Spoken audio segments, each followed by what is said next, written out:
Welcome back to another video, and today, as you can tell from the title, it is how to get a perfect credit score. Some of you guys out there might be wondering what qualifies you to talk about this topic, and I actually have a very good credit score. I'm not putting it up there to flex or anything. I mean, I'm not saying that it's like my Tinder profile picture or nothing, but you know, it might be. I'm just saying, man, I'm trying to put you guys on game. Like, if you want to get the 30-year-old girls on there, like, you know, you gotta show that credit score, man. Anyways, on a more serious note, I was talking to somebody and they were trying to tell me how to increase my credit score, basically telling me how much of a help that would be, and they were telling me all these things that were not correct. They were telling me things like you need to carry a balance, you don't need to carry a balance. They were telling me things like you need to make sure you're using your credit card so that your credit score goes up. That's not true. And things of that nature. Now, the internet is saturated with these videos, but what I have come to realize is that certain people are at the very beginning of their financial journeys, and you have really a spectrum of people. You have your people down in the comment section below who have financial channels of their own.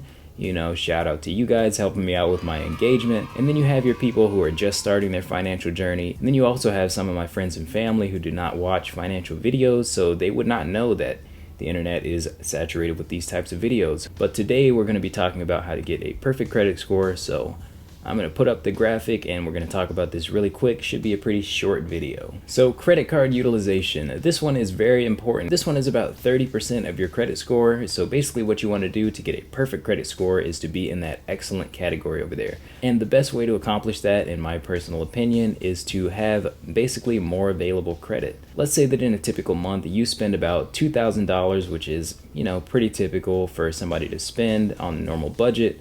Let's say that you spend about $2,000, but you only have $10,000 in available credit. Well, that immediately puts you up into the 20% range, which, as I look at this, that puts you in the good range. So what you could do is, let's say that instead of having one $10,000 credit limit, you had three $10,000 credit limits, and you spent that same $2,000. Oh boy, I just realized this is going to be some harder math than I want. Let's say that you had So let's say that you had $40,000 of available credit. That's looking a little easier, but I'm still gonna have to cut it while I do the mental math.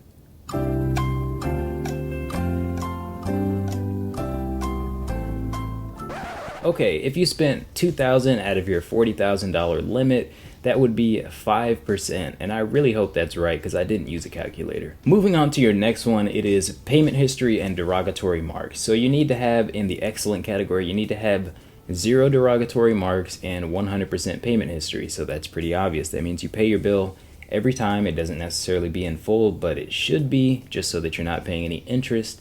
Remember, credit card debt and having credit cards is not the same thing, but a lot of people will tell you, look, if you're the type to put yourself in debt and think that credit cards are just free money, don't get credit cards in the first place. There are things like manual underwriting where you can still get car loans and home loans, but it's just going to be a little bit harder.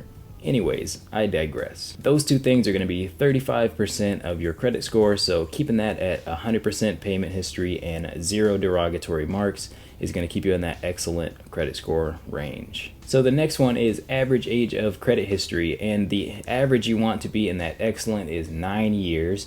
So basically what you need to do is take out credit as soon as possible. This is why I tell people that are 18 years old to go get a credit card. Assuming that you were responsible with it at 18 years old and you took out a credit card, by the time you're about, 30 years old, you would have very great credit and a very old age of credit history. So if you're just getting your credit started, this is just going to be something that you're just going to have to wait on.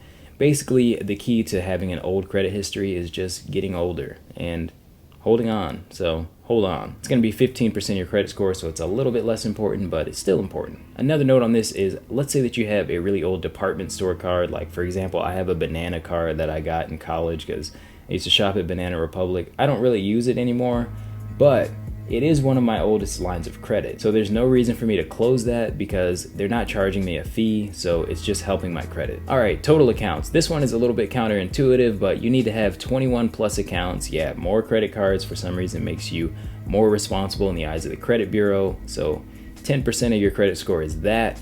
And lastly, credit card inquiries. They want you to have 0. Basically what you need to do is get approved for a bunch of cards, have a low credit utilization, have a lot of cards, have a very large amount of available credit, and that's how you'll get a perfect score. Hopefully you guys liked this video. If you did, make sure you give it a thumbs up, and I'll see you guys in the next one.